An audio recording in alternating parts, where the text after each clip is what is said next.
அட இதை வச்சு இப்படி கூட பண்ணலாமா? வேலைக்கு என்ன தொட்டுக்க வைக்கணும்னு யோசிக்கிறதே பெரிய வேலையா இருக்குங்க. அப்படித்தான் இன்னைக்கு ரவைக்கு சாப்பாட்டுக்கு என்ன தொட்டுக்க வைக்கலாம் நான் உட்காந்து மண்டையை பிச்சுக்கிட்டு இருந்தா எங்காலு ஹாயா உட்காந்து டிவியை பார்த்துக்கிட்டு இருக்கு. சரி நான் அதுட்ட போய் வாங்கிட்டு வந்த முட்டையை வச்சு ரவைக்கு சாப்பாட்டுக்கு ஏதாவது வித்தியாசமான ஒரு தொட்டுக்க வச்சு கொடுன்னு வைக்க சொல்லி சூப்பரா வந்த ரெசிபி தாங்க இது. எப்படி செய்யறதுன்னு பாத்துருவோமா?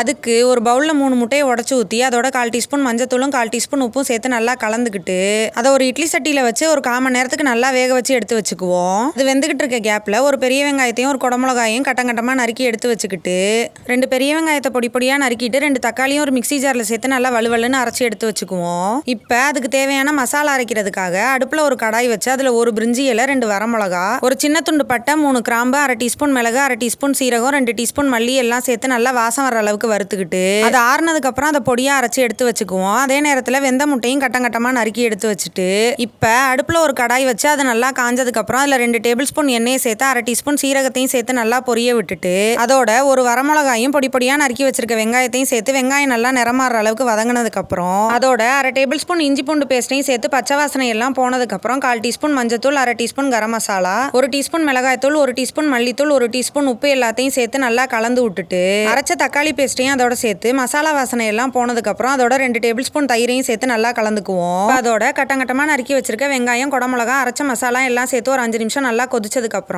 அதோட கட்டங்கட்டமா நறுக்கி வச்சிருக்க முட்டையும் சேர்த்து எல்லாம் ஒரு சேர வந்ததுக்கு அப்புறம் 1/4 டீஸ்பூன் மிளகு சீரகத்தூளும் கசூரி மேத்தியும் தூவி இறக்கணும்னா ஒரு அருமையான கடாய் எக் மசாலா ரெடி ஆயிருங்க.